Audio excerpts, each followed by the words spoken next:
São Joaquim, os pais de Nossa Senhora, os avós de Jesus Cristo, né? Então, é um dia muito especial que a gente não tem muita referência, né, sobre Santana e São Joaquim. A gente tem poucos relatos, né? Os relatos que a gente tem são relatos apócrifos, ou seja, que não são considerados dentro da Bíblia como canônicos. Mas no Evangelho, por exemplo, de Santiago, existe alguma coisinha, algumas passagens em que fala de Santa Ana, principalmente, e também São Joaquim, ok? Só um breve lembrete aqui. Quando Jesus nasceu, quando ele foi concebido como? Vocês lembram? Como é que foi a concepção de Jesus? Alguém quer arriscar? Foi o anúncio, né, do anjo Gabriel. Teve participação de homem na concepção de Jesus? Não teve. Agora, e Nossa Senhora? Como é que foi Nossa Senhora? Nossa Senhora, ela foi concebida sem o pecado original, ou seja, ela não teve pecado original, como cada um de nós tivemos na nossa concepção. Nossa Senhora não teve. Isso faz com que ela seja uma deusa, não precisou ser salva. Vocês acham? O que vocês acham? Ela é uma deusa? Não, a gente só tem um Deus em 3 pessoas: Pai, Filho e Espírito Santo. Ela é uma pessoa humana. Não podemos dizer que ela é como nós, porque ela não é como nós. Mas enquanto nós caímos no pecado e Deus nos salva, é como se a gente estivesse andando e tem um buraco, tá? E estamos distraídos, né? Andando e tal, e a gente caiu no buraco, esse buraco de lama. Então estamos afogando na lama. Jesus vai lá e nos resgata dessa lama. A lama é um pecado, não é verdade? Agora, imagina Nossa Senhora, ela não teve o pecado original, ela foi concebida sem pecado original. Então ela está andando também, como todos nós, andando, distraído, só que na hora dela cair no buraco, Jesus segura ela. Tá? Ela foi salva também? Foi, mas ela precisou cair na lama? Não, mais ou menos essa é a comparação que a gente tem. Nossa Senhora, agora vamos fazer só um rápido paralelo aqui com a concepção de Jesus. Então a gente viu que Jesus não precisou da ação do homem, só tinha a ação da mulher Maria, que disse o seu sim. Então Jesus só tem a mãe como ser humano e o pai é Deus. Concordam? Tudo bem? E Nossa Senhora, ela teve na concepção a ação de algum homem? Sim ou não? Sim. São Joaquim e Santa Ana tiveram uma relação conjugal para que Nossa Senhora pudesse nascer. Por que eu estou falando isso? Porque muitas vezes existe uma confusão, achando que Nossa Senhora não teve na concepção de Nossa Senhora, não teve uma participação de homem. Isso é errado. Teve sim Joaquim e Santana. Tudo bem? Então, meu breve parênteses, vamos tocar, Débora. Gente, hoje nós vamos então meditar sobre os 2 últimos sacramentos. Nós estamos na reta final, já estou com saudade antecipada aqui, porque eu sou dessas, eu sou do draminha, tá bom? Já estou com saudade de todas. Então, a gente falou sobre os outros sacramentos, as 2 últimas semanas foram sobre os sacramentos do servir, do serviço, né? Foi o matrimônio e a ordem. Nós tivemos convidados ilustres aqui, né? O Akira, o Padre José, também com a aula do Gui. Então, foi super legal, né? A presença deles aqui. E mais pra frente a gente vai ter uma aula de revisão antes da prova e a gente vai fazer um apanhado geral desde o início do ano. E essas últimas aulas também. Quem faltou por qualquer motivo, as aulas estão no YouTube como sempre. Senti algumas pessoas aqui tremendo. Falou de prova, ó, tremendo aqui, né? Lembrou do ensino médio, né? Putz, grila, meu Deus do céu, tinha aquelas provas de matemática tão difícil. Não vai ser assim, não. E aí, então hoje nós vamos meditar sobre os 2 últimos sacramentos, são sacramentos de cura. Né? Jesus, ele institui 2 sacramentos para a nossa cura, não só a cura do nosso corpo, mas principalmente a cura da nossa alma. Né? Quando ele esteve aqui na Terra, há 2000 anos atrás, ele realizou muitas curas. Quando a gente vai ler os evangelhos, a gente vê que ele curou paralíticos, ele curou cegos, ele curou surdos, ele curou aquela moça que tinha uma hemorragia muito forte. Ele curou muitas pessoas, mas principalmente associado a essa cura que Jesus fazia, ele falava: seus pecados estão perdoados. Então, acima da cura física ou da cura mental, né, a gente tinha também os possessos, aqueles que estavam possessos por maus espíritos. Jesus disse: os pecados estão perdoados, vai em paz e não tornes a pecar, não peques mais. Então, é dentro desse contexto que a gente tem os sacramentos de cura, que justamente confissão e a unção dos enfermos, que aqui a gente chama de remédio e de banho, né? Então vamos lá. O Catecismo, no ponto 1421, fala o seguinte: o Senhor Jesus Cristo, médico das nossas almas e do nosso corpo, que remiu os pecados do paralítico e restituiu-lhe a saúde do corpo, quis que sua igreja continuasse, na força do Espírito Santo, sua obra de cura e salvação, também junto aos seus próprios membros. É essa a finalidade dos sacramentos de cura. E é por isso que a gente diz que Jesus é o médico dos médicos. Alguém já ouviu essa frase? Jesus é o médico dos médicos. Então, é nisso que a gente tem que se apegar. Muitas vezes a gente tem doenças, né? Algum familiar nosso tem alguma doença, claro, a gente tem que procurar tratamento médico, a gente tem que procurar ajuda, tem que se cuidar, mas Jesus é o médico dos médicos, ele tem o poder de nos curar, né? De curar nosso corpo e curar nossa alma. Uma coisa que eu acho que é importante a gente frisar e que me preocupa bastante em cada um de vocês aqui, quando a gente falou o nosso roteiro aqui, desde o começo do curso, não sei se vocês estão com isso dentro da cabeça de vocês, mas desde que a gente começou a falar sobre Deus, a gente quis mostrar sempre o amor, certo? Deus é amor, Deus quer amar a cada um de nós, Deus quer me amar, Deus quer amar a Débora, Deus quer amar a cada um de vocês, sem distinção, isso é o mais importante, tá? Então a gente estava sempre falando de amor, estava aqui em cima, estava lindo, maravilhoso, mas eu senti em algumas pessoas que quando a gente começou a falar sobre os 10 mandamentos, e aí a gente falava, sempre buscava falar o seguinte: olha, esquece a proibição, procura olhar o que você tem de amor para Deus. Existe a proibição? Putz, existe, mas é para o seu bem que você não vai fazer. Em vez de você olhar e focalizar a proibição dos 10 mandamentos, vira e foca em Deus. O que eu posso fazer para amá-lo de volta? Quais são as coisas que eu preciso fazer para amá-lo de volta? E eu senti que ainda algumas pessoas dentre nós aqui ficou remoendo isso e falando: putz, grila, mas é muito não posso fazer isso, é muito não posso fazer aquilo, é muito não, proibição, e não é isso, gente. O que é mais importante aqui é olhar para o outro lado, olhar o que você pode amar a Deus. E a gente sabe das nossas dificuldades, a gente tem que ter autoconsciência das nossas dificuldades, das nossas fraquezas, das nossas limitações. Eu estou cheio de limitação. Ivan, eu estou falando, eu estou cheio de limitação. Eu tenho que me confessar.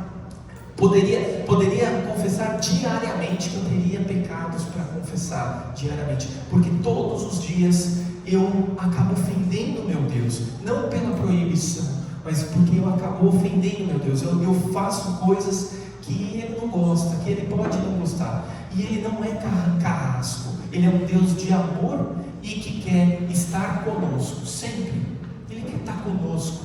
Ele deu o seu próprio Filho para nos salvar. Entendeu? Então, quando a gente fala muitas vezes de inimizade entre o homem e Deus, é o homem que vira as costas. Faz sentido isso? É o homem que vira as costas. Então, para que a gente tenha esse relacionamento bom e saudável com Deus, nós temos que nos voltar para Deus e pensar em Deus. Ok? O sacramento da confissão, ele vem justamente para isso. Porque Deus nos ama a tal ponto que não só entregou o seu Filho único para a nossa salvação, mas Ele nos deu meios de nos arrependermos dos nossos pecados, de arrependermos das coisas, das nossas fraquezas, daquilo que a gente faz que não é bacana. E Ele fala o seguinte: volta, meu filho, volta, vem aqui, vem dar um abraço no papai, vem aqui, ó. Ele é um carinho, é um colo aconchegante, entendeu? A confissão é justamente isso, é esse carinho, esse colo aconchegante. Que quanto mais humilde nós formos, quanto mais simples nós formos na nossa, ou mais verdadeiro nós formos nas nossas, no nosso exame de consciência, olhar para a gente e começar a falar: uau, eu sou miserável. Olha, o que eu fiz agora? O que eu fiz? Então, quanto mais humilde nós formos, mais Deus, Ele vai te acolher. Ele não é um Deus carrasco, Ele é um Deus que acolhe. Essa daqui é uma das formas que Deus nos acolhe. Ok?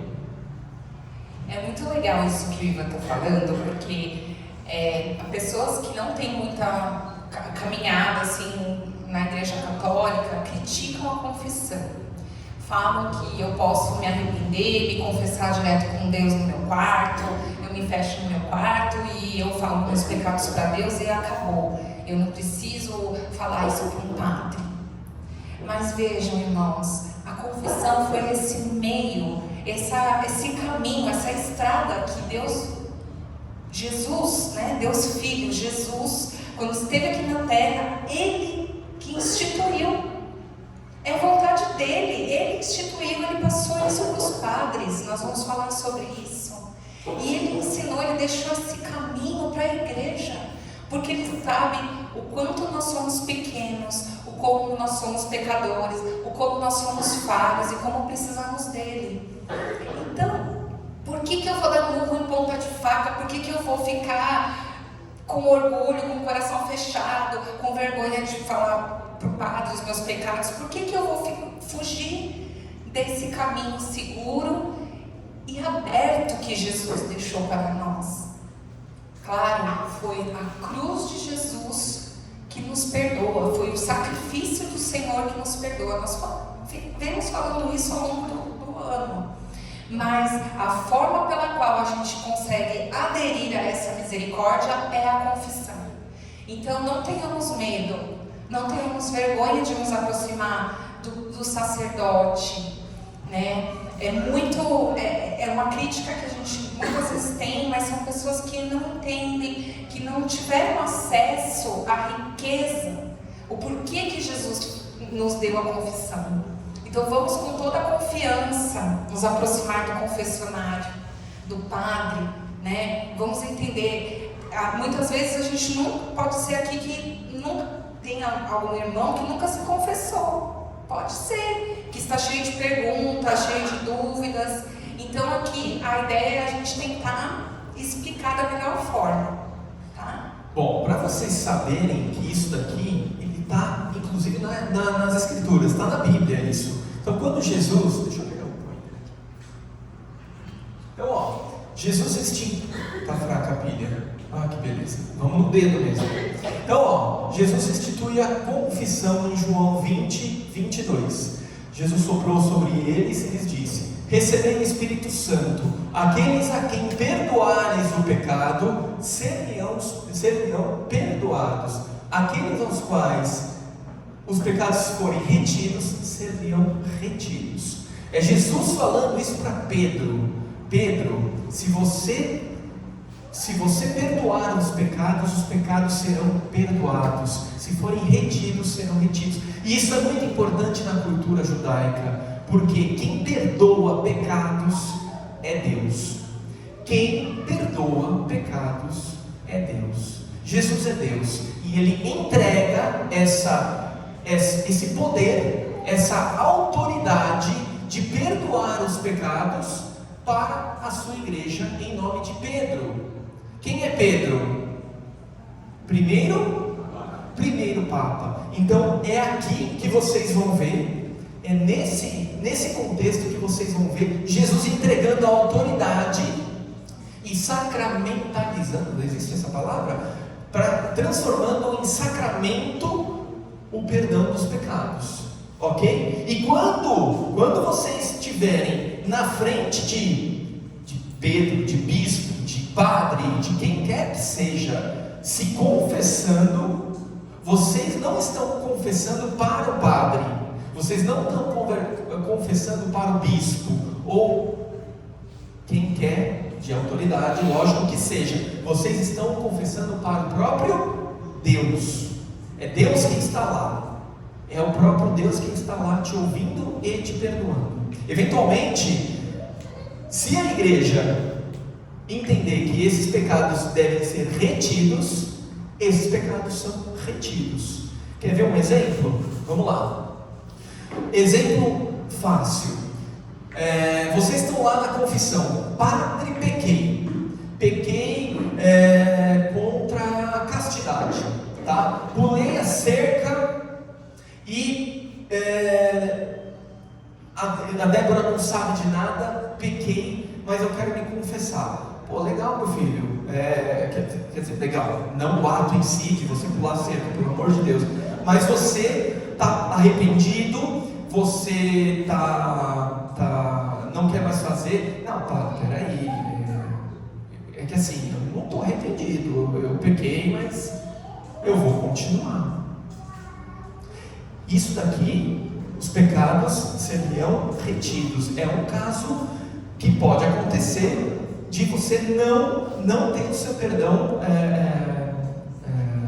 concedido, ok? Você não ter a absolvição. Por quê? Porque eu não estou arrependido do meu pecado. Eu preciso estar arrependido. Eu preciso ter uma emenda de vida. Eventualmente eu posso até falar: não, eu vou me emendar nesse pecado. Eu pulei a cerca, mas eu não vou mais pecar. Eu vou me segurar. Só que aí você sai da confissão, passa aí uns 2 dias, você está firme, forte, e vem a tentação de novo, né? Nessa que vem a tentação, você cede à tentação, e eu viro e caio de novo no pecado, no mesmo pecado, com a mesma pessoa, sei lá, pulei a cerca de novo. Tudo bem, volto para a confissão, os meus pecados eles haviam sido perdoados, só que eu cometi novos pecados, então eu voltei a ter pecados mortais, certo?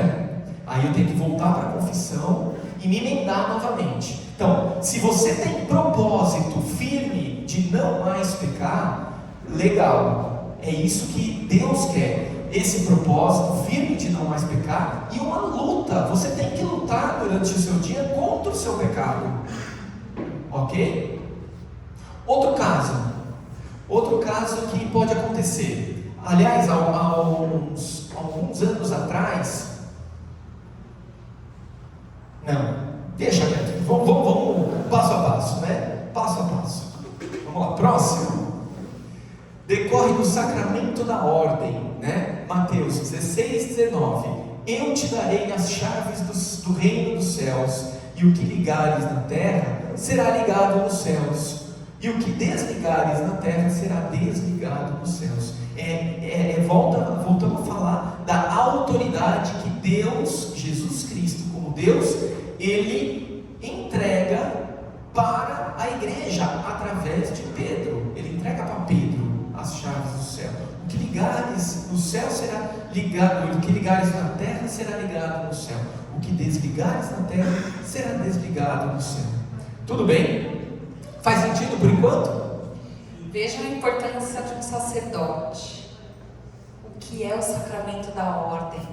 Que riqueza e que bênção!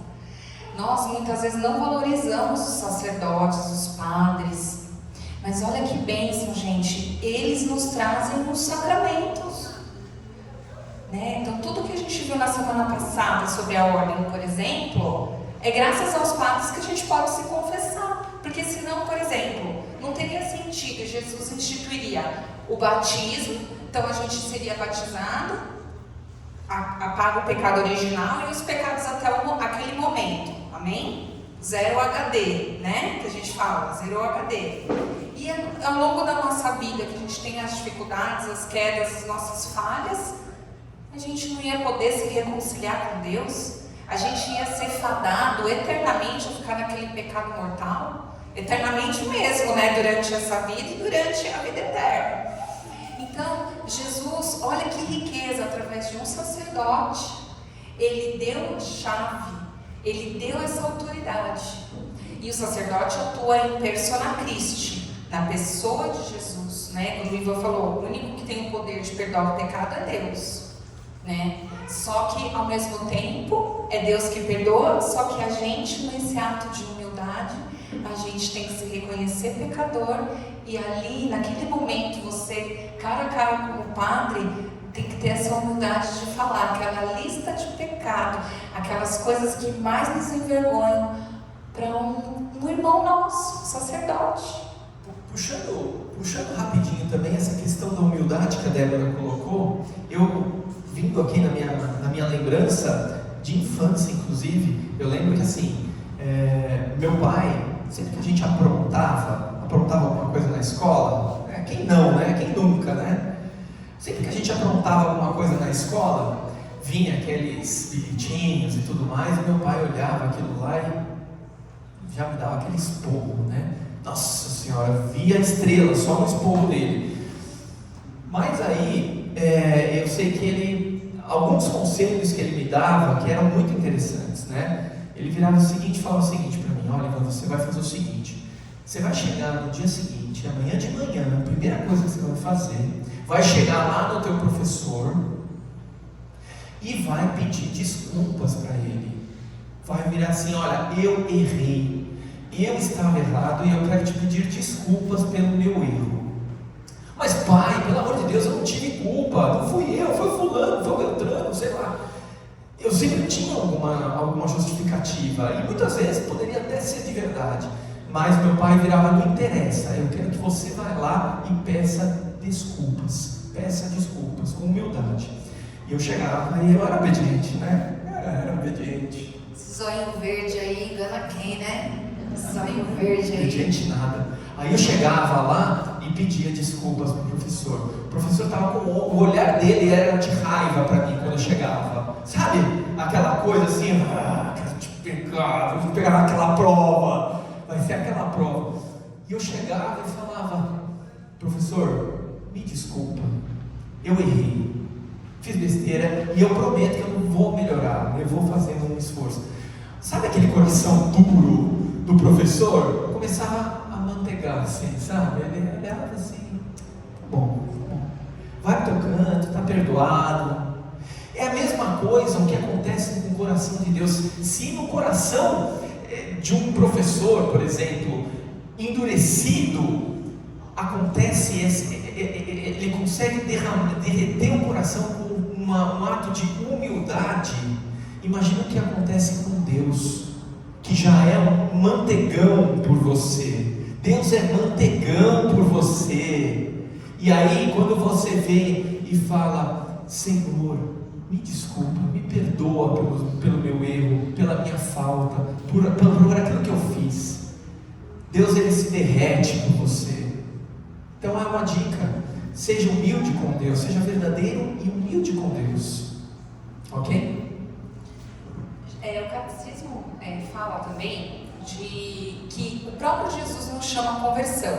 Em várias passagens dos evangelhos, Jesus, os profetas, primeiro no Antigo Testamento, os profetas já falavam muito, né? Chamavam o povo a se converter, a mudar de vida. E essa também é a base da pregação de Nosso Senhor nos evangelhos. Jesus pede, né? Arrependei-vos, crede no evangelho, deixai-vos reconciliar com Deus. Também está numa passagem, acho que é numa carta paulina, né? Então a gente tem que ter esse coração humilde, tem que olhar os nossos atos, revisitar a nossa história, revisitar o nosso dia. Antes de dormir, faça a sua oração, pense o que você poderia ter feito um pouco mais, um pouco melhor, o que você falhou hoje, né? Essa conversão é muito importante, é isso que agrada a Deus, esse coração pequeno, esse coração humilde, né? E tem essa frase de Santo Ambrósio, que ele fala o seguinte: na igreja existem a água e as lágrimas, a água do batismo e as águas da penitência, da confissão. Assim como o batismo, a água do batismo vem para nos lavar do pecado original e de todos os pecados cometidos ali, se já é um adulto, né?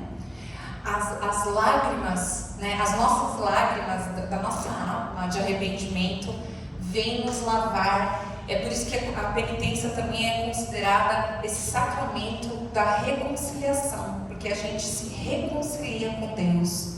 Aquela amizade que o pecado mortal tirou, né? Nós tínhamos amizade com Deus e o pecado mortal faz uma ruptura nessa amizade. O nosso arrependimento, a nossa volta, né? Como na parábola do filho pródigo, essa volta através da confissão é o que vai nos restabelecer essa amizade. A parábola do filho pródigo, depois é muito importante que a gente leia. Depois eu vou colocar lá no grupo qual é a passagem do evangelho, tá bom? É muito importante aquela parábola. O pai tinha os 2 filhos, né?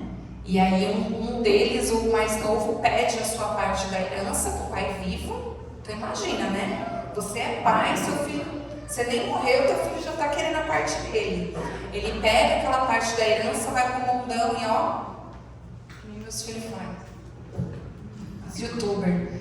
Gasta geral, ele gasta todos os dons, todos os bens que ele recebeu do pai, né? Não só os dotes, os bens financeiros, materiais. Ele gasta tudo que ele tinha de bom, né? Porque ele cai numa vida de apostas, de pecado, ele se envolve com as prostitutas, ele gasta tudo que ele tinha. E quando ele estava lá com fome, né? Quando ele estava ali no fundo do poço, que ele pediu um emprego, ele foi trabalhar cuidando dos porcos. Imagina um judeu, né? O porco é considerado um animal impuro para um judeu. Então um judeu ouvindo essa parábola era algo chocante, né? A gente já tem um nojinho do porco, mas imagina um judeu, o porco é considerado um animal impuro, eles não comem porcos, eles não criam porcos. Então esse rapaz, ele foi cuidar de porcos e ele queria matar a fome dele comendo a lavagem, comendo a comida que sobrava dos porcos.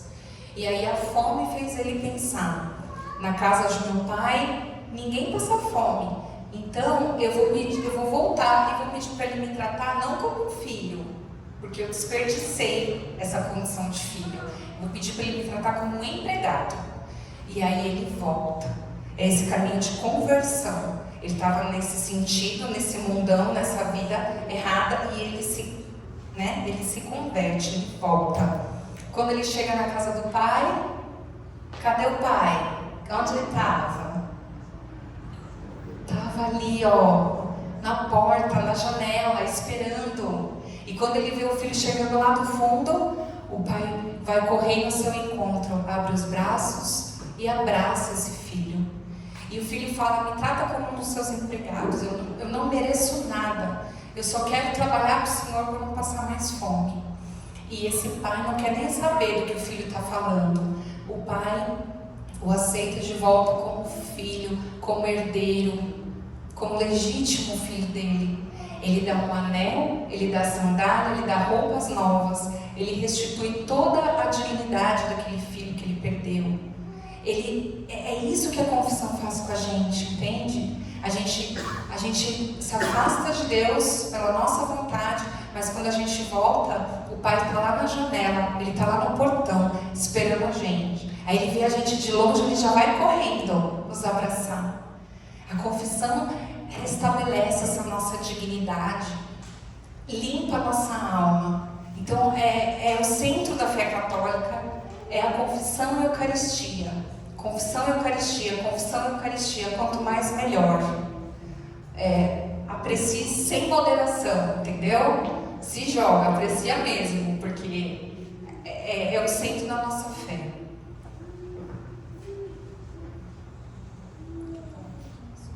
Aqui a gente já falou, a penitência interior, né? Então o primeiro passo da confissão é o quê? É o arrependimento, é aquela penitência dentro de nós, é a dor que o pecado nos causa, né? Depois que a gente toma consciência de que cometeu um pecado mortal, de que desagradou a Deus, a gente tem essa dor na alma, e ela faz com que a gente queira retornar, queira corrigir as coisas, reparar as coisas, voltar a essa amizade com Deus.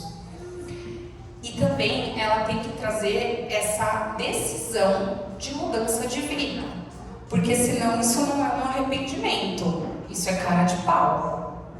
E não adianta, Deus é um manteigão sim, Ele está ali na janela nos esperando sim, mas Ele conhece o nosso coração, é Ele que conhece o nosso coração, a verdade, o nosso arrependimento verdadeiro. Então às vezes a gente assim na frente dos outros dá uma, né? Eu estou arrependido, não sei o que, mas Deus sabe o nosso coração.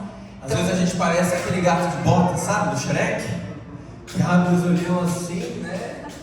Esbugalhado e, tadinho, né? Mas o gato de botas, depois ele sai com aquelas unhas e finca no Shrek, não é verdade? Então que a gente não faça a mesma coisa com Deus, né? Da cara para fora é aquele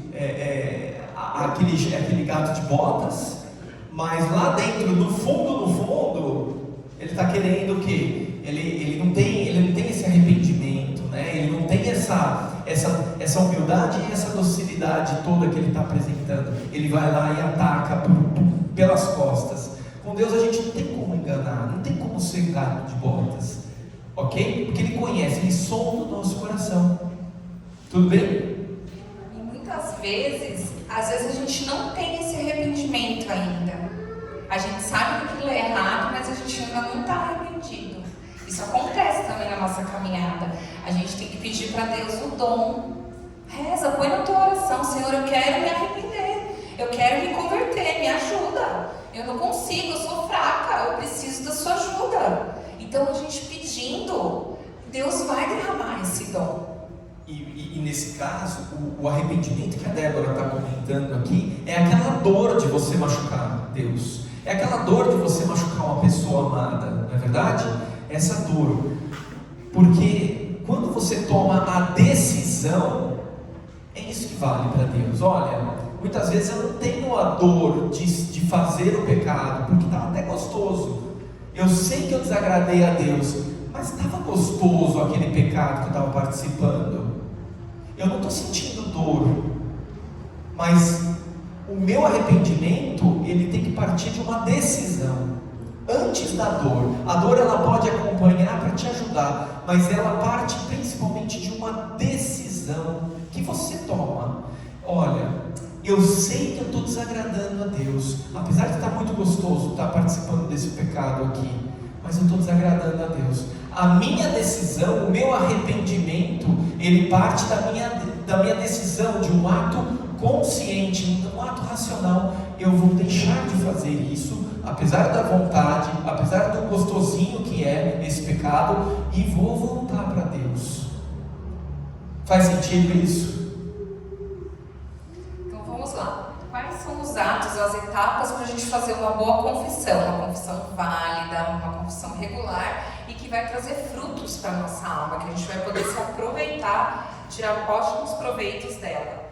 O primeiro é o exame de consciência, que é isso que a gente está falando, que é analisar a nossa vida com sinceridade, né? Pensando nos nossos atos, nas nossas omissões, né? No que a gente fez ou deixou de fazer que desagrada a Deus. O que norteia isso são os 10 mandamentos. E a gente vai ter aqui, que nem a Karina colocou no grupo, um mutirão de confissões. Vai ser no dia 9/9, vai ser um dia de plantão. Vários padres estarão aqui atendendo as confissões. Antes disso, a gente pretende trazer um exame de consciência para ajudar vocês, tá bom? Se a gente não conseguir dar um encontro, uma aula sobre isso, a gente vai colocar um PDF no grupo para facilitar. Mas basicamente são os 10 mandamentos e os desdobramentos, as perguntas relacionadas a eles, tá bom? Isso já dá pra gente mandar para vocês no grupo a partir de saindo da aula, tá? Saindo da aula, então a gente se compromete a mandar esse PDF para vocês.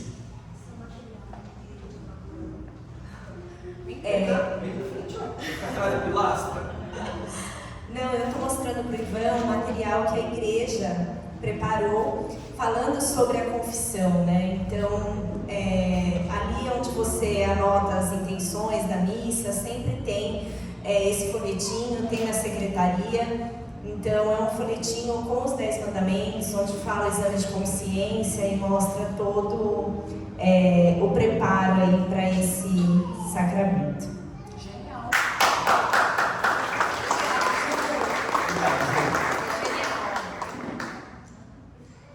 Então, o próximo, depois que a gente faz o nosso exame de consciência, o próximo passo é a contrição ou arrependimento, que é o que a gente estava falando, né? E junto com essa contrição e arrependimento, tem que brotar no nosso coração um propósito, um desejo de não mais pecar. Porque senão a gente cai naquela cara de pau, né? Eu vou pedir perdão para Deus e aí, sabendo que eu vou continuar, né, aprontando, pelo menos eu não tem sentido, né? Vamos dizer, vamos partir de uma seguinte premissa: amo minha mãe e vou fazer de tudo para agradá-la, né? Minha mãe está aqui, mas eu dei esse exemplo ano passado também, que esse ano ela está aqui, não é puxação de saco não, tá? Eu amo minha mãe e quero agradá-la, né? Como a gente quer agradar a Deus. E aí acontece por um problema, a gente briga, a gente tem uma discussão horrível, eu falo coisas horríveis para ela, sei que a gente sai brigadas. No dia seguinte eu me arrependo e tal, e eu vou falar com a minha mãe, vou pedir perdão para ela. Só que assim, eu não tenho esse propósito de nunca mais ofender minha mãe. Não tem sentido, entende? Se eu estou arrependida, se eu quero pedir perdão para minha mãe, é porque eu não quero mais magoá-la. Porque ela é uma pessoa muito importante para mim. Então, com Deus é a mesma coisa. Senão é uma hipocrisia. A gente pede perdão para Ele, mas não faz nenhum propósito. A gente tem que ser firme. Nós somos adultos. Então, não. O certo é certo, o errado é errado. Então, eu tenho que ter esse propósito, Senhor. Eu não quero mais pecar. Me ajuda, eu sou fraca, me ajuda. Pode até ser que lá na frente eu caia de novo, é o que o Ivan estava explicando. Pode até ser que lá na frente eu caia de novo, mas o meu hoje, o meu agora, a minha decisão é de não mais pecar, não mais cometer esse pecado. O quarto ponto é a confissão propriamente dita, ou autoacusar-se, né? Chegar diante do padre e falar, né, os seus pecados, que não é os pecados do filho, não é os pecados do marido, né? Porque tem gente que vai se confessar assim, sabe, padre? Eu briguei com a minha vizinha, mas também aquela mulher, olha, vou te falar, ela é fofoqueira, viu, padre? Porque ela, o senhor não sabe, ela faz isso, ela faz aquilo. Peraí, quem está confessando? Olha, padre, eu não honrei meu marido, eu não fui uma boa esposa. Ai, mas é que também, o senhor não sabe, meu marido é um traste. Porque pulou a cerca, né?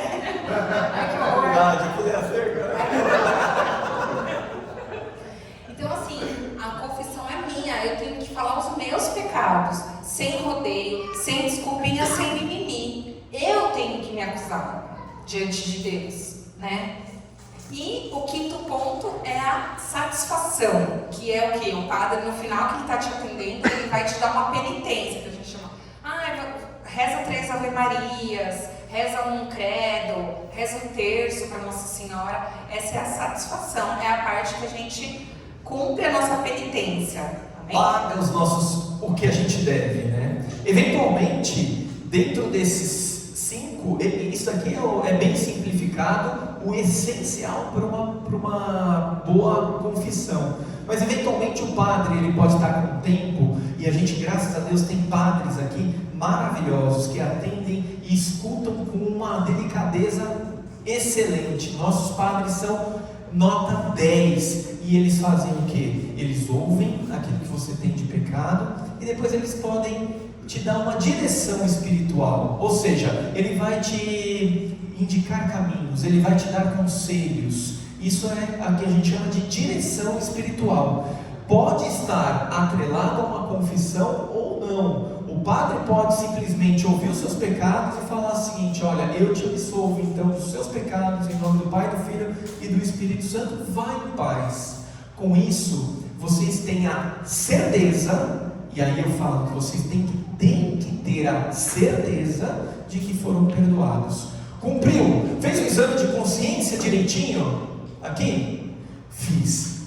Eu fiz uma contrição bem feita, ou seja, eu me arrependi dos meus pecados, todos os meus pecados. Sim. Escondi algum pecado debaixo da manga? Escondi do padre, aquele, putz, se eu contar isso aqui pro padre, sabe? O que ele vai pensar de mim? Já é inválida. Já é inválido. A gente não pode esconder pecado, tá?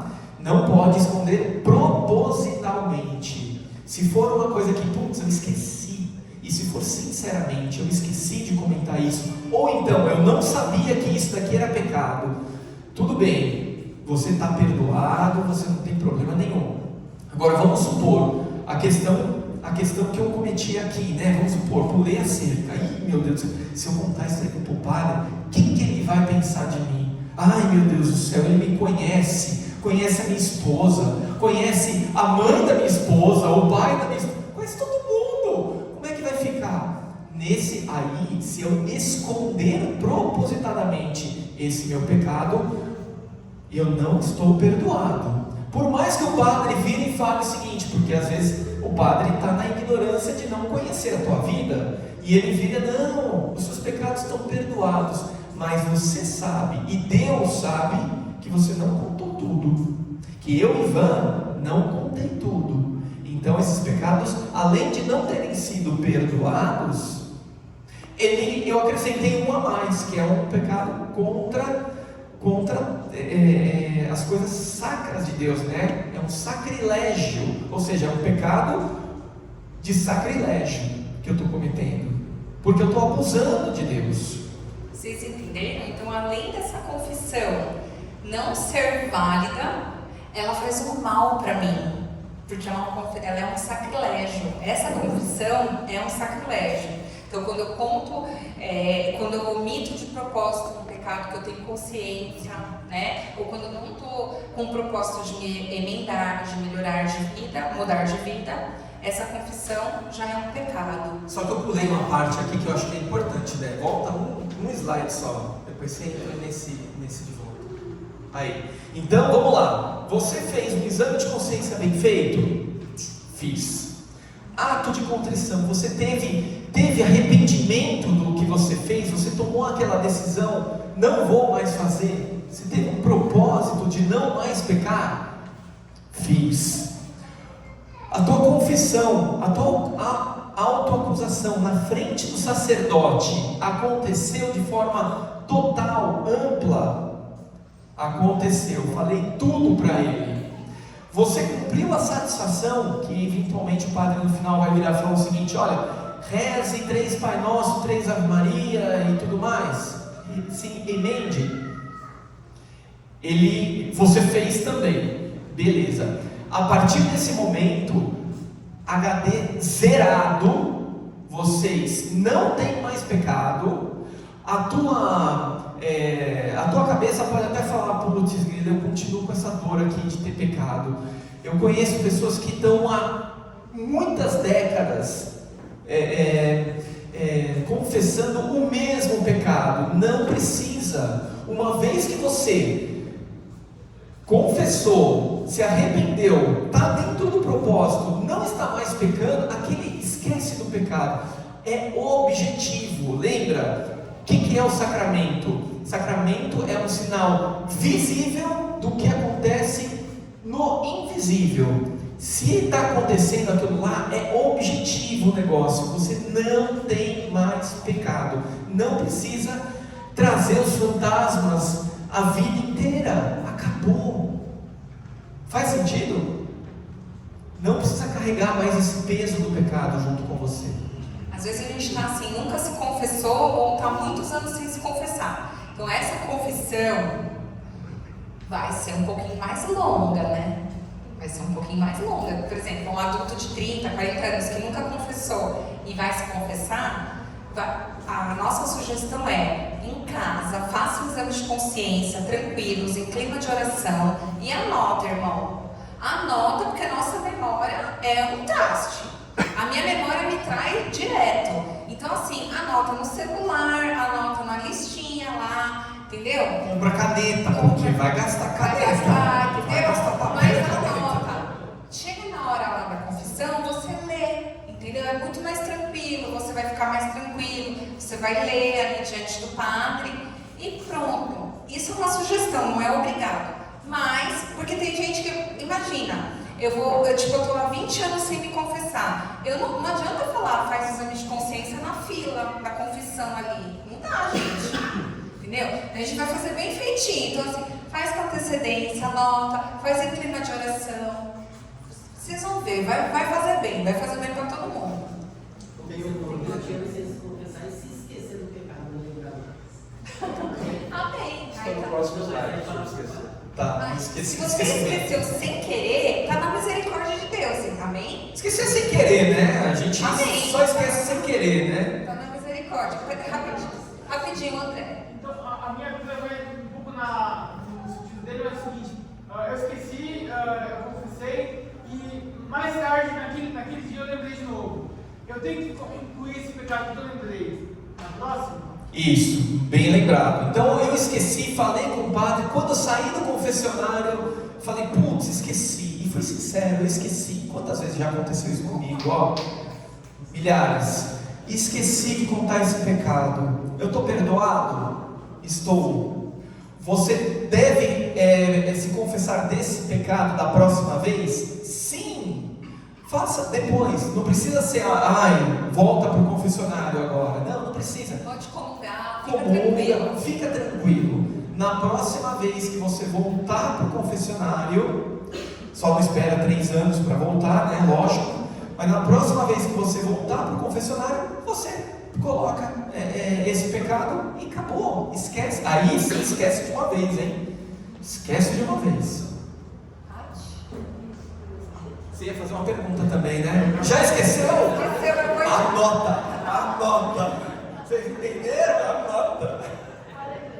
Quando a gente vai preparar, né? A gente tem que ir em cada mandamento, pensar em cada um. Aqui, por exemplo, matar. Eu não matei ninguém.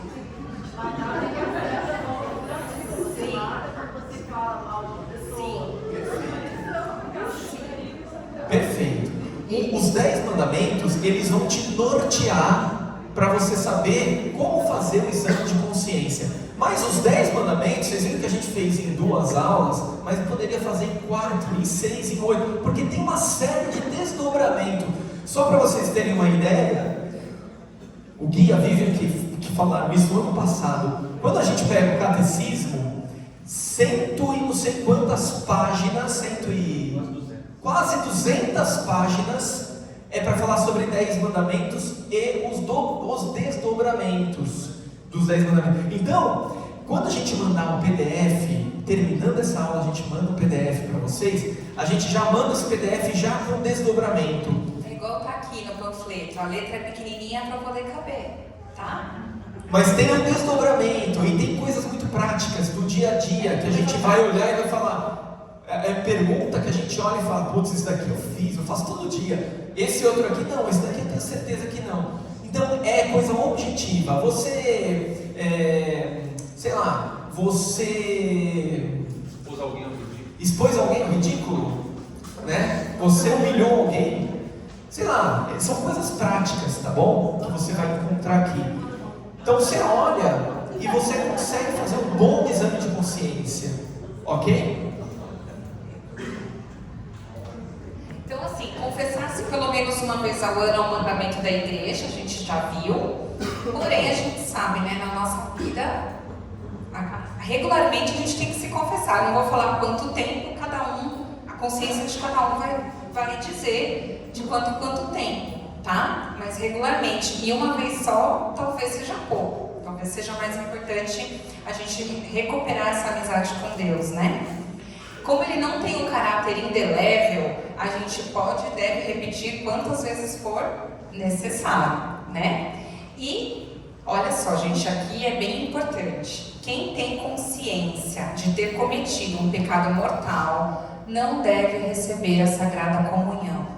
Você está na Santa Missa, você não falte à missa, porque senão você acrescenta mais um pecado na sua missa. De domingo, vem para a missa, irmão. Ô irmão, vem, pode ser de sábado à tarde também, tá? Não falte a Santa Missa. Mas também, se você sabe que você está ali, a tua consciência está apitando, estou em pecado mortal, não comungue. Participa da missa sem comungar. Faça comunhão espiritual, fique em oração. Por quê? Senão a gente comunga a nossa própria condenação. Está lá na carta de São Paulo. Quando o Gui falou sobre a Eucaristia, ele falou disso. Então a gente tem que ficar esperto. Aí é outro sacrilégio. Além de você não confessar todos os pecados, ainda você comunga. Jesus amado. E aí eu vou só te perguntar, quando, Débora, que a gente vai poder comungar de novo? Depois que a gente se arrepender, se fazer o propósito de não mais pecar, se confessar, né? Tá liberado de novo. Aí tá liberado. Diga. Não se arrepender de um pecado é pecado? Você permanece no pecado. É um pecado contra o Espírito Santo. Por exemplo, tem vários pecados. Sim. Me arrependi da maioria. Certo. Tem um específico assim que não está dando. Pede a graça, irmão. Você Pede a graça. Não dá para eliminar Pede a graça. Por isso que eu falo. Existe uma decisão. Você, aquela dor no coração de você ter cometido o pecado, pode ser que não apareça. Mas se você tem um propósito, uma decisão de não cometer mais aquilo, porque assim, a dor aqui dentro do coração, ele é sentimento. Quem comanda sentimento aqui? Levanta a mão. Ninguém? Às vezes a gente Eu tem, também às vezes não. não tem. A gente às vezes tem sentimento, tem vezes que não tem. Entendeu? Eu não comando o meu coração para Débora, eu não comando. Eu amo essa mulher. Agora ele vem, né? Eu amo essa mulher. Agora ele vem, depois desses exemplinhos aí. Ele Mas vai se ver comigo hoje. Você entendeu? Às vezes a dor, aquela dor que fica dentro do coração, ela não aparece mesmo. Mas você sabe que está errado. E aí você é dono da tua razão e da tua vontade. Certo? Você não consegue, você tem que submeter o teu sentimento à razão e à vontade. Mas esse é o ponto. Eu sei que é errado. Me confesso, é errado. Perfeito. Eu, genuinamente, se eu me confessei porque eu sei que é errado. Não quero repetir. Mas eu não estou irritado comigo, não estou tudo, assim, sabe? Tudo bem. Tudo bem. Eu me arrependi. Mas, Qual que é o teu propósito? Fala isso, padre. Na confissão, fala isso e fala, padre. Eu tô. Pede a graça. Pede a graça. Eu quero errar, eu sei que Fala, eu não vou fazer mais, padre. Só que eu tô. Então, primeiro, você pede a graça para sentir essa dor e essa tristeza, mas se você tiver a tua decisão, olha, eu não estou sentindo problema nenhum com isso, eu sei que está errado, mas eu vou, por conta disso, eu vou tomar a decisão de não mais fazer. Mesmo sabendo que eu não estou arrependido, aquela dor no coração, não tem problema. Você se confessa. confessa, pede a graça e conversa com o padre, fala para o padre. Vai gerar um desconforto então, o pecado. Você vai ficar tipo, remoendo aí na nossa vida. Às vezes sim, às vezes não. Quanto mais avançar. Quanto mais avançar na sua caminhada, mais vai ser desconfortável, porque muitos pecados que eu cometia com 20 anos, eu não tinha consciência, e depois de muito tempo eu tive consciência no avançar da caminhada. O que o Ivan falou no começo é muito importante. Você não pode viver também uma vida só de dizer, só pensando no não, no não, no não, no não. Olha para o sim. Então o que acontece? Se você está o tempo todo pensando, vou fugir desse vício, fugir desse vício, fugir desse vício, fica enrolado, porque você está o tempo todo girando em torno do vício. Você tem que correr em direção à virtude. Na hora que você corre em direção à virtude, tem uma vida de oração diária, tem uma vida de oração do texto, tem uma vida de missa com mais frequência, tem uma vida de caridade, tem uma vida... Aquilo vai te dando força, e você vai olhar para o pecado e ele ficou pequenininho. Porque se eu esperar me sentir mal para me confessar toda vez, pode ser que nem confesse. Aí exatamente o que acontece. O meu sim vai me dar força, motivo, sentido e razão para o meu não. Entendeu? Não vai ser um não vazio porque tem que ser. É o meu sim que está dando força. Então corre em direção à virtude que vai ficar mais fácil. Ok? E não se preocupa.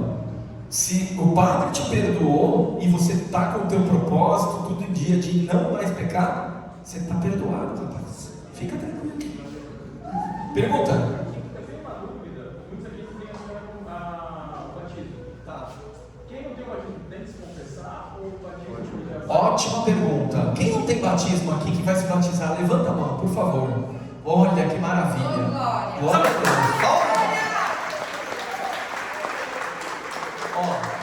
Aliás, tem gente que se batizou semana passada. Teve gente que se batizou, salve de palmas aqui, ó. Gente, o batismo é uma coisa maravilhosa. O que ele faz? Ele acaba com nossos pecados. Ele zera o HD, mas de uma forma que te deixa branquinho de novo, sabe? Ele é como que ele nunca tivesse escrito na vida. Então, o cara que recebeu o batismo, essa é a porta de entrada para a igreja. Para todos os outros sacramentos, batismo é a porta de entrada. Ele vai apagar não só os pecados, o pecado original, aquele da consequência de Adão e de Eva, que a gente nasce com ele, mas ele apaga todos os nossos pecados até o momento do batismo. Apagou tudo. Não precisa olhar para trás, ok? Agora, se eu recebi hoje o meu batismo, estou zerado, amanhã eu vou ter a minha primeira comunhão, só que hoje à noite, saindo do batismo, eu vou lá e faço tá ficando feio pra mim, que é sinal de coisa, né? Eu sei que é tudo Se acontecer um pecado, nesse meio termo, eu estou em pecado. Aí eu preciso de uma confissão, mesmo que seja no dia seguinte, eu preciso de uma confissão bem feita antes de comungar. Faz sentido? Mais uma. Não é assim, eu me batizei hoje, eu não preciso confessar o que eu fiz antes. Não. HD limpo, esquece o passado, esquece tudo que você fez no passado. Inclusive, se a pessoa acabou de ser batizada e ela vier a falecer, ela saiu da igreja, passou a busão, atropelou ela. Ela vem a falecer, ela é um santo, gente, ela vai pro céu direto, sem escala no purgatório, vai ó. Mas lembra que tudo que você fez antes do teu batismo, eu estou com 45 anos, eu vou me batizar hoje. Tudo que eu fiz antes do meu batismo, apesar dos meus pecados terem sido perdoados, a consequência de todos esses pecados, que a gente vai falar logo, ele ainda está incrustado em mim. Então eu tenho assim, ainda as minhas tendências para o mal, eu tenho as minhas fraquezas, eu tenho as minhas dificuldades, porque eu carrego a consequência do pecado na minha vida. Então eu preciso, no dia do meu batismo, eu preciso falar, não, eu quero ter meu propósito, eu vou mudar de vida, eu estou aceitando Jesus, o meu batismo é a porta de entrada para eu receber Jesus de toda força, e no Crisma vai me dar mais força ainda. Então, você tem que assumir esse propósito, mesmo no batismo, de não pecar. Tudo bem? Opa, mais uma pergunta. Isso que a Carol falou. Eu confessei lindamente, segui todos os passos, zerei meu HD. Atravessei a rua, o Osama pegou, morri. Eu fui pro céu, o papo do Então, assim, primeiro, né? Não tem nem como a gente afirmar se o pior assassino está no inferno. Por quê? Porque todos estamos na misericórdia de Deus, tá? Então, assim, não tem como afirmar que tá no céu. Porque mesmo a gente confessado, as penas temporais do nosso... Aí começa a ficar complicado.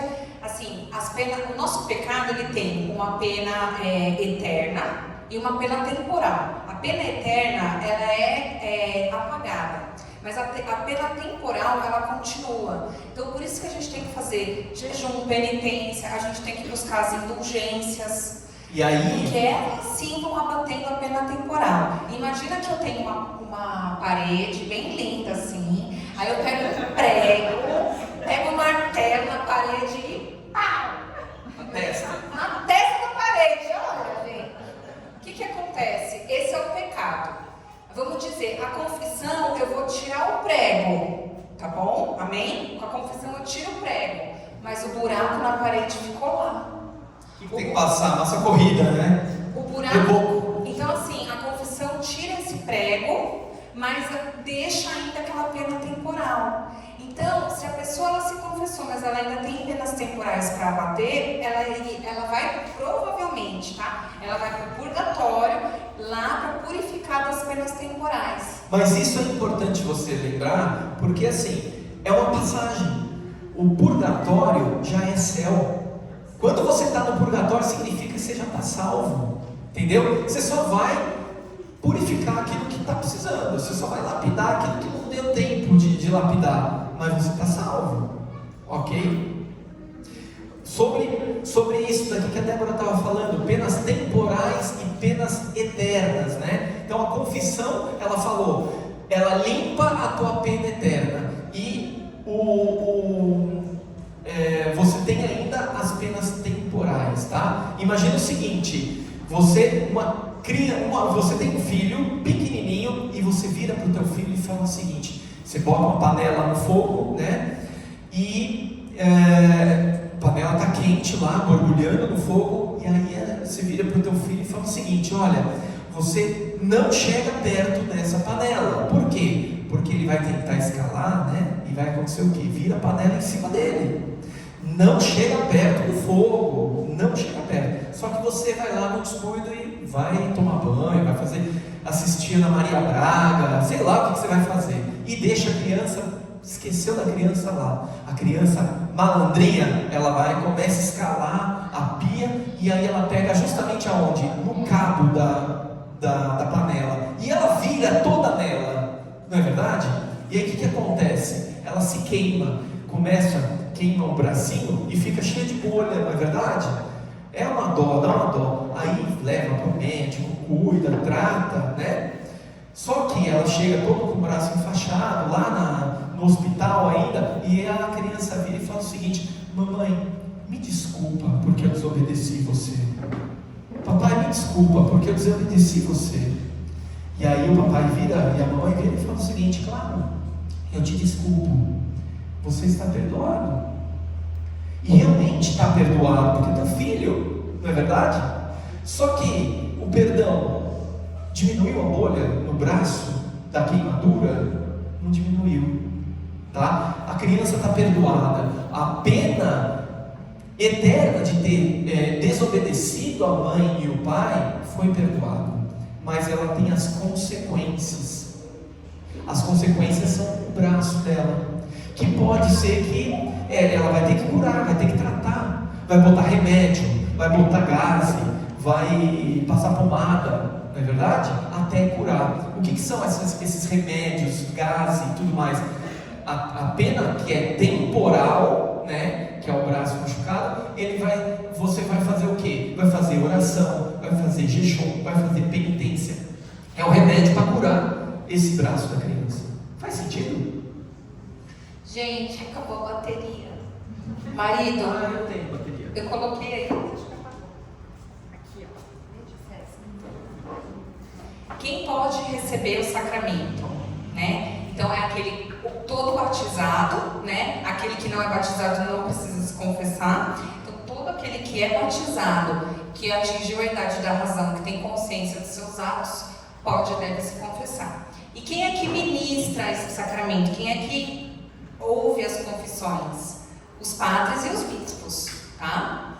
Diácono não pode, padre e bispo.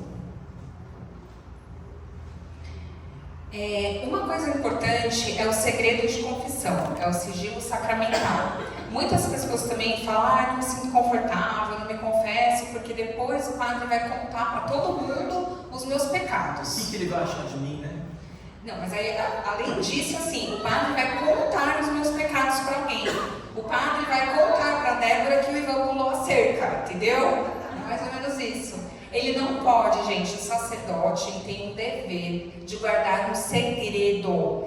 Se ele revelar, se ele mesmo, até mesmo insinuar de uma forma que dê para identificar de quem é aquele pecado, ele está excomungado. Ele automaticamente, ele não precisa nem responder a um processo de direito canônico. A excomunhão ela é automática. Então o padre e os padres eles tomam muito cuidado com isso. Eles estão acostumados a ouvir os pecados mais cabeludos e não podem revelar. O que às vezes acontece, sei lá, numa homilia o padre fala, tem um fiel que confessou que tal coisa, uma coisa bem genérica. Eu já ouvi os padres falando e aí eles não estão ferindo esse sigilo sacramental, tá? Mas eles têm que ter todo esse respeito para com o fiel e guardar esse segredo e não existe exceção para esta regra. Isso é muito legal, isso nos dá essa confiança. Existem inclusive pessoas que foram martirizadas. Martírio ou vermelho, né, que é a morte, ou branco, que ele sofreu. E aí, nesse caso, a gente chama eles de confessores. Ou seja, confessores não, né?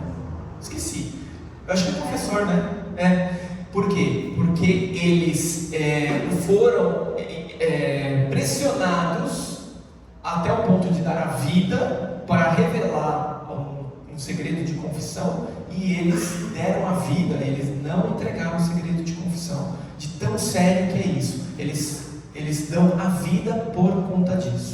São João Nepomuceno é um exemplo. Ele era confessor da rainha e a rainha contava lá os pecados para ele, né? Aí o rei era um mega ciumento, prendeu o padre e falou, me fala tudo que ela... Ele ficou com ciúme, achou, sabe?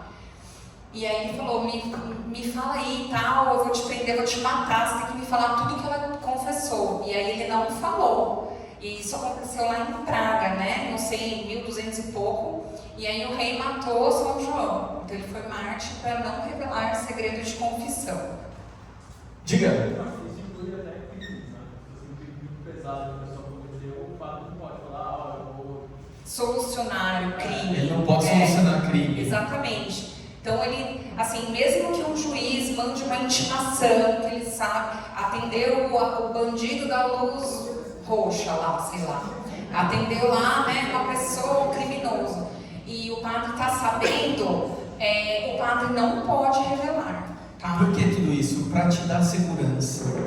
Dar segurança para cada um de vocês, que o pecado que vocês contarem para o padre não vai ser revelado. Tenham a mais tranquilidade possível com relação a isso. O seu pecado não será revelado, a não ser que você abra a boca e fale, tá? Se você quiser abrir a boca e falar, aí o problema vai ser seu, hein? Diga. E quando o padre que peca, assim, como é que é feito? Perfeito. Assim, quando peca, digo assim, um pecado mortal, vamos supor, igual às vezes os padres que são feitos do estudo, Sim. coisas assim.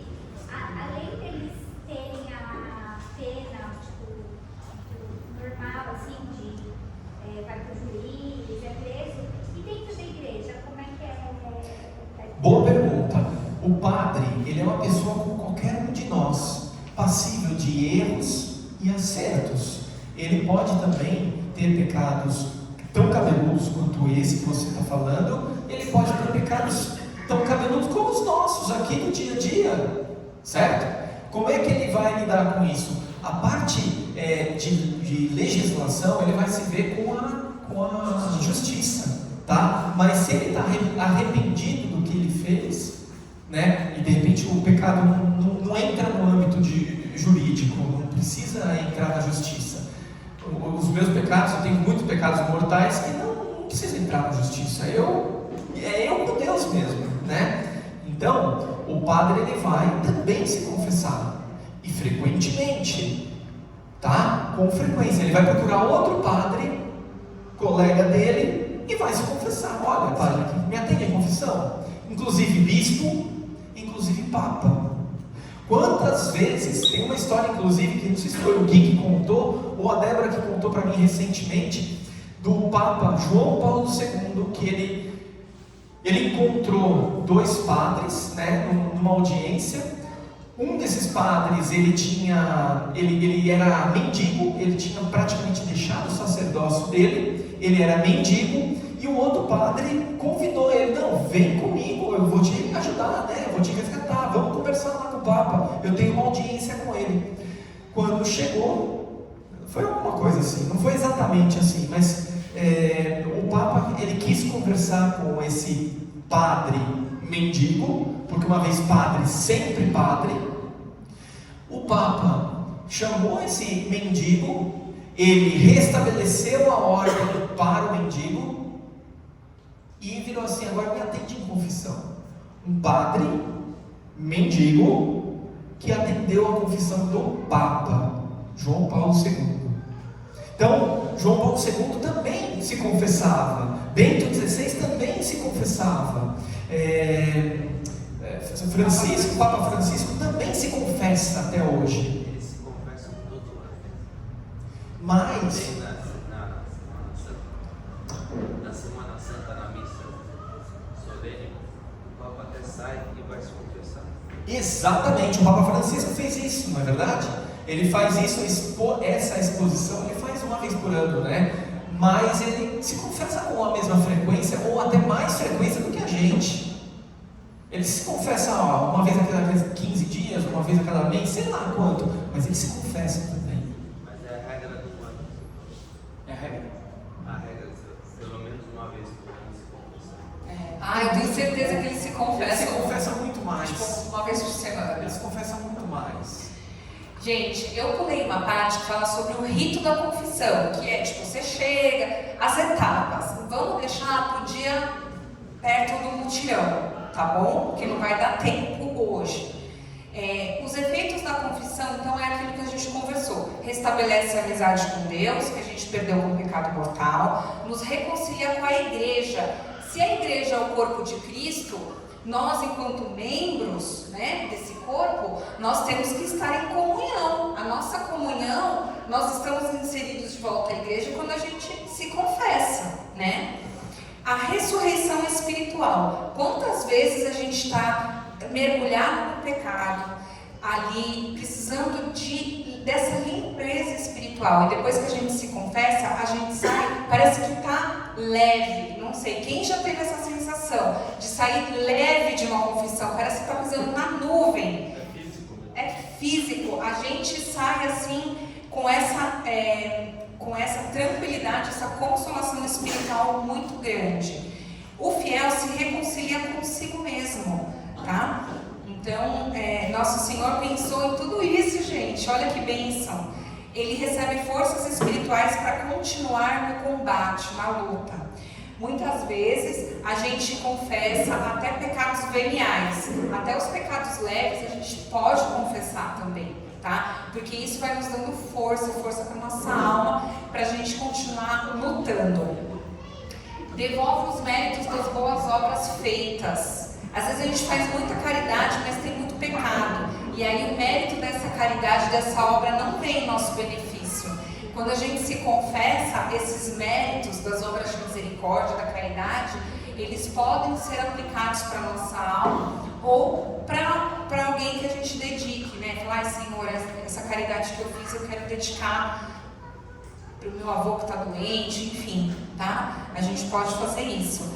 Remissão da pena eterna decorrente dos pecados mortais, que é tirar o prego, e uma remissão parcial das penas temporais, daquele buraco para passar a massa corrida, tá?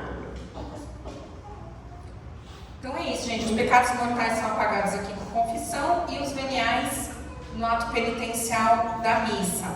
Lembrando, mutirão de confissões sábado, 9/9, 9 horas. Setembro, daqui a um mês e um pouquinho, né? Tudo 9. 9/9 às 9.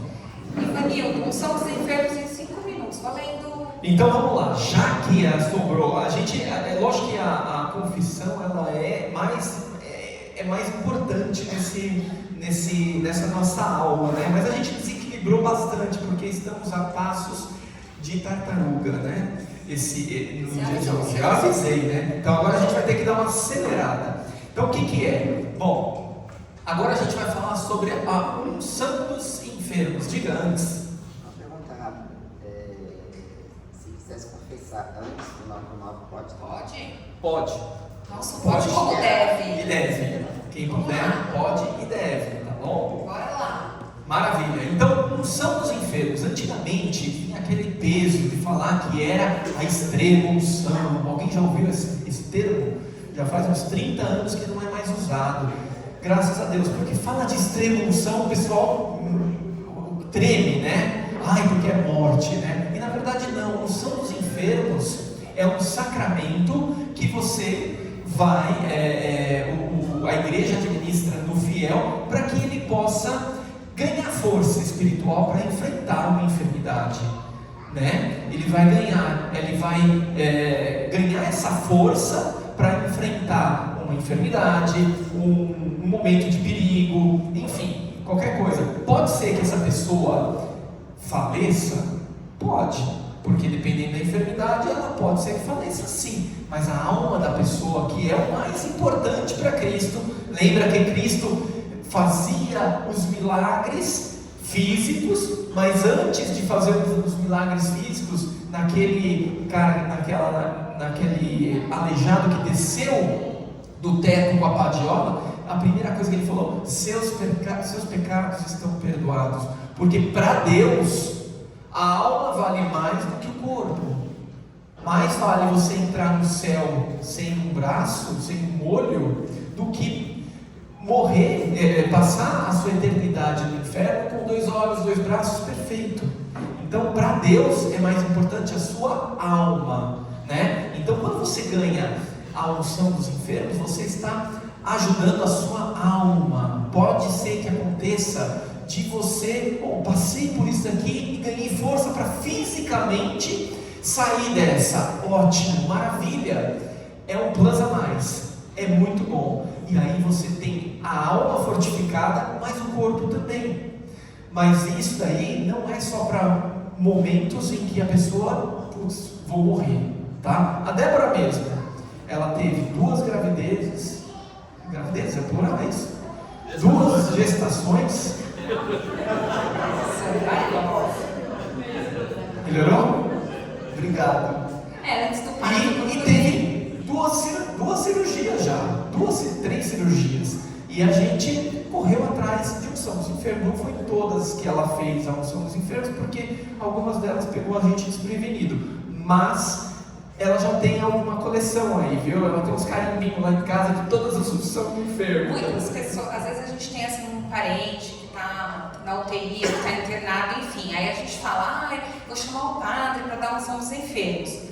Muitas pessoas fecham o coração. Elas não querem, achando que eu vou morrer. Então, assim, pede aqui na igreja, fala assim: eu vou chamar o padre para te dar uma bênção, tá? Pode falar assim, não tem problema não. Fala, vou chamar o padre, vai te dar uma bênção, vai rezar por você, vai ser uma maravilha. Você vai sarar, pra você melhorar, ele vai trazer um óleo, aí ele vai ministrar a unção dos enfermos, tá, gente? Mas assim, eu não estou ensinando vocês a mentir, eu estou ensinando assim, que isso funciona, porque a gente tem vários testemunhos, as pessoas falam assim: eu não quero, eu não vou morrer, eu não sei o quê. Não, eu falo assim, eu vou chamar o sacerdote, vai conversar com você, vai te atender em confissão, ele leva o óleo, aí lá, chegando lá, o padre explica, entendeu? O padre explica, a nossa função é levar o padre até o fiel. Porque se a gente explica muito, tem gente que fecha o coração e foge. Não, vai dar tudo certo, vai vir um padre que é amigo meu, vai te dar uma bênção. Aí chega lá, o padre explica. Tá bom? Uma coisa importante também é que assim, a unção dos enfermos, para eventualmente, se a pessoa está inconsciente, né, de coma, qualquer coisa assim, ela limpa também os pecados. Ela acaba limpando os pecados, tá? Mas o fim dela, o fim último dela, não é limpar pecado, tá? Imagina uma construção. Quando você vai fazer a construção, primeiro você faz o quê? O primeiro andar, né? Um prédio, né? Você faz o primeiro andar, depois você faz o segundo, vai crescendo para cima à medida que você vai fortificando embaixo, certo? A pessoa que está recebendo a unção dos enfermos, ela está indo para o segundo, terceiro andar, mas se não tiver uma sustentação no primeiro andar, o prédio cai, não é verdade? Então, para evitar esse tipo de coisa, se a pessoa está inconsciente, vai derrubar o prédio assim? Não. Então, a unção dos enfermos, ela vai solidificar também, em casos excepcionais, como segundo plano, ele vai solidificar aquele primeiro andar, vai fazer o segundo e vai fazer o terceiro andar, vai deixar tudo certinho. Agora, a pessoa que já tem consciência, a pessoa que tem a predisposição, ela tem possibilidade de se confessar, então ela tem que cuidar do primeiro andar antes, né? Ela cuida do primeiro andar com o quê? Com a confissão. Ela primeiro se confessa e depois ela vai e recebe a unção dos enfermos, tá bom? A gente tem vários testemunhos de irmãos assim que estavam em coma, inconsciente, receberam a unção dos enfermos e melhoraram. Saíram do coma, às vezes assim, até imediato, tipo no dia seguinte, a pessoa estava lá muito mal, no dia seguinte ela melhora. E a gente tem também testemunho de pessoas que receberam a unção dos enfermos e vieram a falecer. E amém, era a vontade de Deus, entende? Através da unção, Deus está dando força para aquela alma enfrentar um momento difícil, que é o momento da morte. Que é um momento que as pessoas têm medo, muitas vezes da doença, têm medo do sofrimento, medo da morte. Então nós temos essa missão. Ouviu? Sabe que tem alguém enfermo, em estado mais grave? Nós temos que acionar, chamar o padre, vir aqui na secretaria. Nós temos que ser essa ponte, sabe? É muito legal. Eu vi o testemunho do padre Zé Augusto, da Canção Nova. Ele falou que tinha uma senhora evangélica. Ela era católica, depois ela virou evangélica. Você ouviu esse testemunho? Coisa mais linda, né? E aí, quando ela recebeu o diagnóstico que ela ia falecer, ela virou para a filha e falou assim: olha, eu sou evangélica há tantos anos, mas eu queria que você me trouxesse um padre aqui. E aí o padre, a família foi muito respeitosa. E foram atrás de um sacerdote, levaram, era o padre José Augusto não, como é o nome dele? É o careca, é o José Eduardo, né? José Eduardo. Aí ele foi lá e ela falou: olha, eu virei evangélica porque eu estava magoada, aconteceu isso. Ela voltou para a igreja católica. Ela se confessou, ela recebeu a unção dos enfermos e ela pediu para cantar músicas de Nossa Senhora para ela naquele momento. E diz que a família foi muito respeitosa. Então, assim, é um testemunho muito lindo, porque ela, na hora do vamos ver ela voltou para casa, né? Então, é isso, gente. Aqui, ó, na carta de São Tiago, capítulo 5, São Tiago escreve: algum dentre vós está doente, mande chamar os presbíteros da igreja, para que orem sobre ele, ungindo com óleo em nome do Senhor. A oração da fé salvará o doente e o Senhor o aliviará. E se tiver cometido pecados, eles serão perdoados. Então, o sinal da confissão da unção dos enfermos é um óleo, também tem o óleo dos enfermos, impõe as mãos e o padre faz uma oração. Na Semana Santa, aqui na nossa paróquia, na quarta-feira, né? Sempre quarta-feira da Semana Santa, à tarde, o padre celebra uma missa dos enfermos, dos idosos. Então a gente traz os nossos idosos, nossos enfermos, enfermos, e ao final da missa ele ministra esse sacramento para todos. Então é muito importante ano que vem a gente trazer os nossos idosos para cá, tá bom? Então a gente pode receber quantas vezes for necessário, pode repetir, não tem problema nenhum, e é ministrado pelo bispo ou padre. E os efeitos é isso, é a coragem, a paz, a fé, né, essa força para esse momento difícil, caso ele não consiga se confessar o perdão dos pecados, e preparar para essa passagem, né, a vida eterna, se for a vontade de Deus de chamá-lo. E por fim, como já acabou o nosso tempo, vocês lembram dessa tabelinha aqui? Faz tempo que vocês não têm, né? Mas ó, a gente tinha o batismo, crisma, eucaristia, matrimônio, 2, 4, 5, isso, e ordem. A gente já falou sobre todos eles, eu não vou repassar, tá? Porque eu vou economizar o tempo de vocês aqui. Mas, agora a gente tem o quê? Confissão, a gente falou hoje sobre confissão. Matéria da confissão, alguém se arrisca? Qual é a matéria? A gente sempre estava dividindo em matéria e forma. Oi? Muito bem. Os pecados confessados diante do Padre. Muito bem. Qual que é a forma? Ou a fórmula? O Padre vira e fala: eu te absolvo dos teus pecados em nome do Pai, do Filho e do Espírito Santo. A gente ia fazer um teatrinho aqui, tá? A gente ia fazer uma confissão dela e ia contar todos os pecados dela para mim. E eu ia botar uma estola aqui, mas não deu tempo. Olha, semana que vem ela que me aguarde. Diante da colada de cerca, eu mudei de ideia. Você até vem de roxo, né? Eu até vim de roxo.